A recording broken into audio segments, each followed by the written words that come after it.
On parle des élus, mais heureusement qu'on a vu ce matin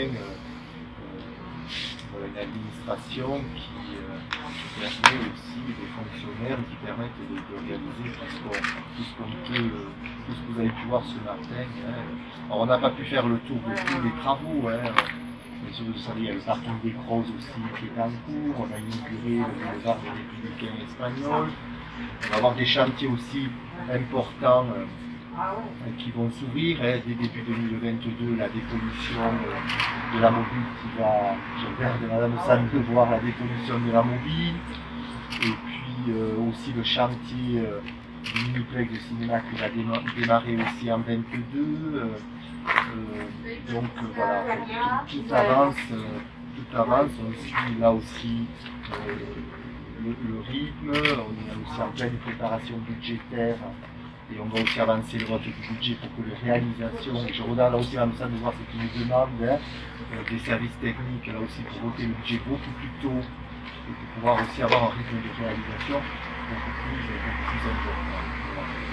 Donc voilà, malgré la situation sanitaire compliquée, moi je dis qu'il faut rester optimiste et déterminé.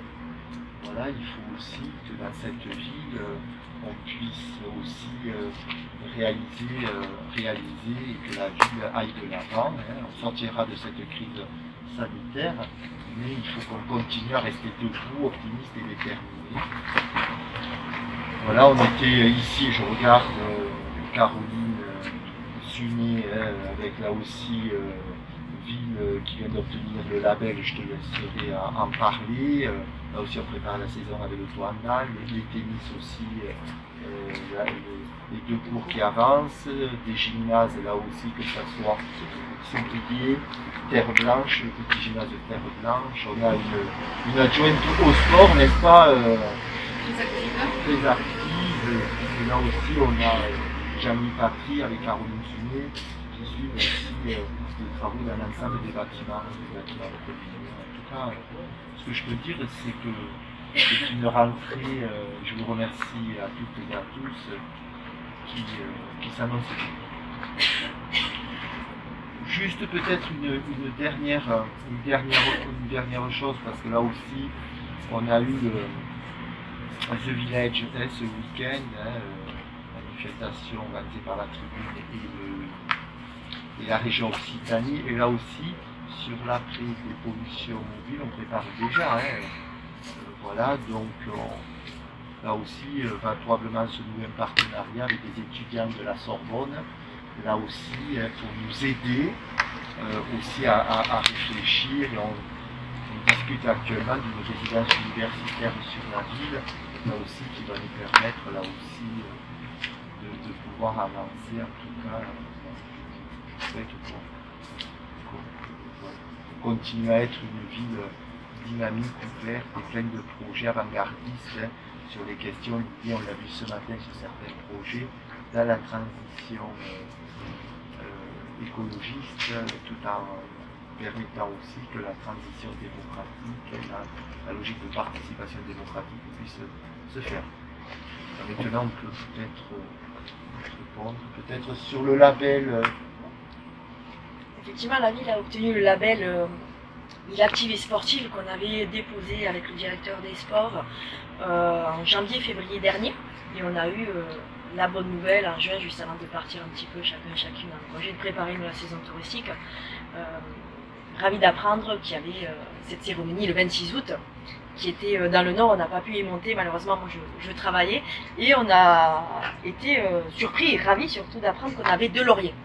De lauriers, il y a peu de villes aussi qui ont ce laurier, il y en a 3, il y en a 4, et notamment il y a Gruissan, on va dire dans l'ex-Languedoc-Roussillon, qui en a un laurier supérieur à nous, donc on fait partie, on va dire, dans la proximité avec les collectivités qui ont le plus de lauriers. Donc ça a été une agréable surprise, et ça permet de mettre en place toute notre politique sportive à travers l'éducation par le sport, et notamment la mise à disposition des éducateurs sportifs des ETAPS de la direction des sports en faveur de l'ensemble des écoles de la collectivité, et aussi, je rajouterai même le privé, on oublie souvent Sainte-Thérèse, mais les collèges les écoliers de CM1 ont aussi un cycle voile par les éducateurs sportifs de la ville au centre nautique. Donc ça aussi c'est quelque chose d'exceptionnel et c'est unique dans une ville comme la nôtre, si on travaille avec le privé. Il y a aussi une politique de développement du sport. On voit, on est en train de créer des infrastructures qui sont accessibles à tous. Je pense qu'on va s'axer d'autant plus avec le Covid, avec de l'accessibilité pour toutes et pour tous et tout âge.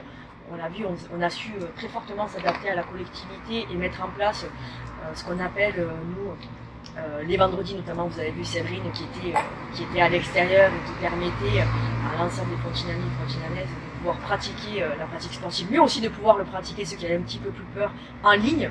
Voilà.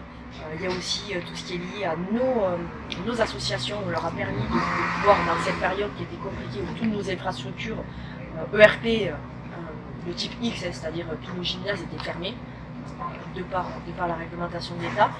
Ils ont su se réadapter aussi, et je les en remercie, on les a remerciés avec monsieur le maire, parce qu'ils ont proposé des activités, ils ont su se réinventer, et très rapidement, à partir de mars, dès qu'ils pouvaient, ils avaient accès à cet espace, donc des ERP de type PA, qui était accessible, voilà, et qui était juste, là, il y avait les conditions d'être diplômé, d'être encadré par un diplômé d'État, et il n'y avait pas de limitation de nombre.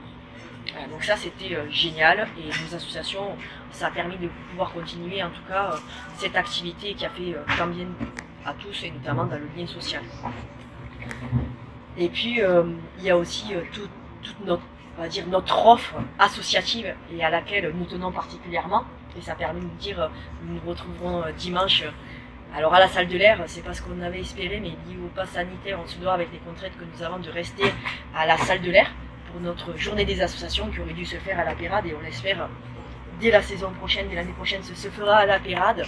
Ça aura lieu, mais on tenait absolument que ça ait lieu, et donc ça se fera ce dimanche à la salle de l'air sur le plan du bassin, comme vous avez l'habitude. Voilà. Et je crois que c'est un moment qui est important, et pour nos associations et pour tous les habitants, pour retrouver un petit peu ce lien social, pour retrouver une activité, et ce qu'on appelle le loisir bien-être, et auquel on tient, à laquelle nous tenons, et à laquelle aussi nos associations, et c'est grâce à cette offre aussi qui est proposée, qui est large et diverse, avec de 3 ans, pas du BBJ, mais aussi du Bibi Ruby, et je pourrais en citer plein d'autres, jusqu'à Odette, qui est notre vétérante, j'ai envie de dire, qui a 85 ans, qui est au club, et qui vient toujours d'ailleurs lors au premier bain de l'année. Voilà. Et donc voilà, ça montre le large panel et toutes les offres associatives que nous pouvons avoir à la ville de Frontignan. Donc c'est grâce à ça, à toute cette offre, et j'en oublie plein d'autres, que nous avons obtenu ce label A de Laurier de la ville active et sportive. Et après beaucoup de travaux, vous avez vu. Alors là, ici, c'est tout nouveau, on n'avait pas eu l'occasion de le faire, mais la direction des sports auparavant était ailleurs, positionné ailleurs. Donc ça aussi, ça a été l'un des grands travaux qui permet aussi d'avoir une salle de réunion ici, avec rétroprojecteurs, notamment pour le FTHB, mais pas que, de permettre aux associations qui misent à disposition gratuitement, avec des rétroprojecteurs, des tableaux pour pouvoir faire des analyses de matchs, mais pas que, des comités directeurs, des assemblées générales, et aussi nous, la ville, donc ces premières salles de réunion. Et il y a eu des gros travaux qui ont été faits aussi pour le FTHB au niveau administratif, au niveau du clubhouse. Vous avez dû voir à l'intérieur, avec notamment les assises qui sont modifiées. Donc là, c'est des travaux qui vont se terminer aussi si peu, avec un lien avec l'agglomération, et peut-être tu pourras en parler, Michel, avec une salle qui va être très prochainement créée devant Ferrari, pour notamment les besoins du Frontignan handball, mais pas que, pour les besoins aussi de la collectivité, pour recevoir des grandes réunions, parce que finalement nous n'avons que la salle de l'air, plus ou moins, donc c'est l'une des grandes nouveautés qui va être faite et qui arrivera. Je laisserai le maire en parler un petit peu plus tard. Voilà,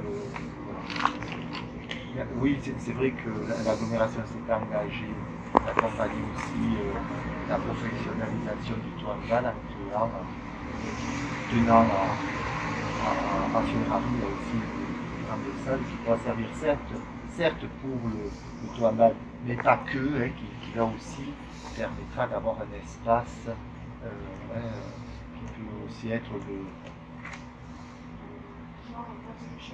une salle de réception qui évite aussi un agrandissement peut-être de Ferrari et qui permet aussi là aussi de compléter et de permettre aussi l'évolution de la salle Ferrari. Vous voyez que beaucoup de projets dans cette ville fournis et je crois que durant 25 ans tout le travail a été fait par Pierre Goudoir et les équipes auxquelles j'ai participé pour permettre aujourd'hui voilà, de continuer ce travail-là et de continuer à être une ville qui aille de l'avant. Hein. Malgré, je dirais, pour moi, deux sujets qui me tiennent particulièrement à cœur et qui plombent des fois un petit peu les choses. Bien sûr, la crise sanitaire, on en a parlé. Je dis qu'au niveau mondial, on n'est pas tous unis, malgré les 3,5 milliards de doses qui ont été délivrées. Malgré ce, 80% ont été délivrés dans des pays riches. Je crois que là aussi, si on veut sortir de cette pandémie et de ces déviants, je crois qu'il faudra qu'il y ait une meilleure équité dans le monde, parce que quand on voit qu'à peine 1% des doses ont concerné l'Afrique aussi, je crois qu'il va falloir qu'on ne raisonne pas juste à une petite échelle de petits pays, mais qu'il y ait vraiment une solidarité sur cette pandémie. Et on le voit plutôt à l'échelle mondiale. Alors c'est vrai que quand on est maire d'une petite ville du sud de la France, on a peu de poids sur cette question, mais on a au moins notre parole et dire un certain nombre de choses en essayant aussi qu'on soit de plus en plus nombreux à travailler sur cette question. Moi je suis pour le vaccin bien évidemment, parce qu'aujourd'hui, vous savez, moi j'ai pris et on a pris nos fonctions avec 20 morts sur 60 résidents à Saint-Jacques. Donc j'ai vu à la fois ce que c'était de près ce virus et très tôt. Je crois qu'il faut être là aussi tous unis pour lutter contre ce virus et éviter que certains soient dans certaines formes de délire ou soit dans des logiques complotistes. Je crois qu'il faut être réaliste et pragmatique sur cette question. Puis le deuxième sujet, moi, on a commencé à discuter avec l'équipe municipale aussi, c'est la question de l'Afghanistan. Là aussi, ce qui se passe en Afghanistan au niveau international est compliqué. Hein. Un abandon et puis c'est l'échec des politiques des Occidentaux là-bas depuis maintenant plus de 20 ans. Il faudrait éviter que l'échec qu'il y a pu y avoir là-bas se double d'un deuxième abandon en décidant pas d'aider un certain nombre de familles afghanes et qui ont aussi en plus aidé les Occidentaux, mais pas que. Et je crois que là aussi, moi je suis plutôt du côté de la position du maire de Montpellier. Aujourd'hui, il faut peut-être s'organiser et qu'on s'organise collectivement